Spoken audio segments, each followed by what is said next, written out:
J'étais un grand fan des Razmoket quand j'étais petit. Et je ne vois pas pourquoi un scénariste, pour une émission de jeunesse, voudrait penser cela, tandis qu'il le scénarise comme une émission pour enfants. Personnellement, je pense que quelqu'un sera ennuyé un jour, où viendra une théorie développée dans le cadre de leur fonction psychologique. Je sais que cette théorie des Razmoket est partout sur Internet, mais je ne l'ai entendue pour la première fois que récemment.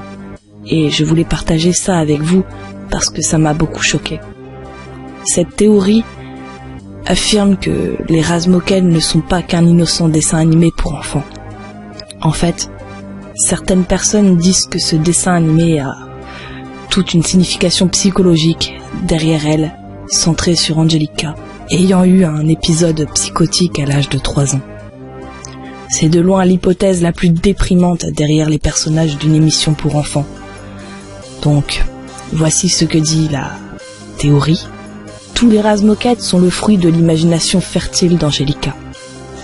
Ce qui n'est pas si horrible en soi, mais ensuite nous apprenons ce pourquoi Angelica les a imaginés.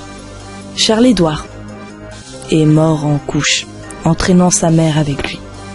Et c'est pourquoi son père est toujours aussi inquiet pour lui dans le dessin animé.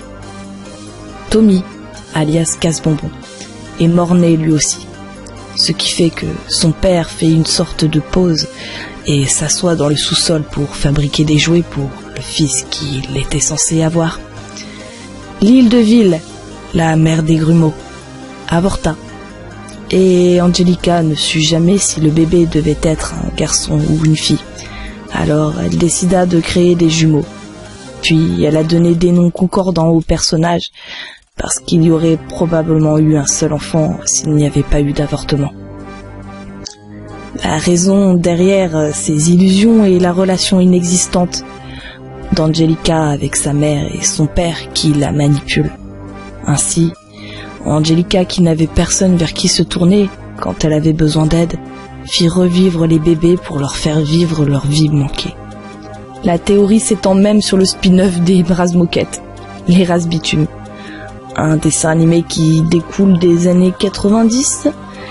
Dans les Razbitume, Angelica est une schizophrène bipolaire accro à la drogue et l'héroïne, car elle l'aide à maintenir son délire.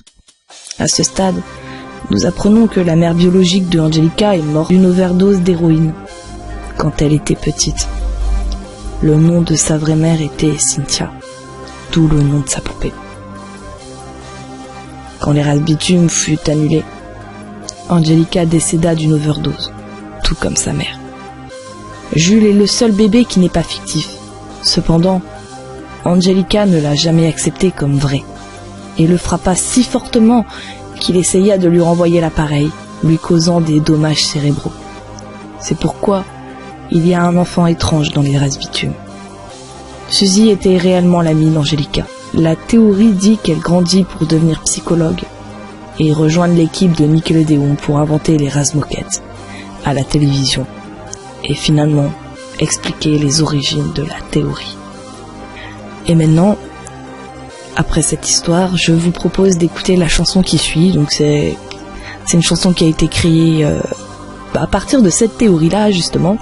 Donc je pense pas que ça va être du goût de tout le monde, mais je vous invite quand même à faire les petits curieux et à écouter jusqu'à la fin. Merci beaucoup.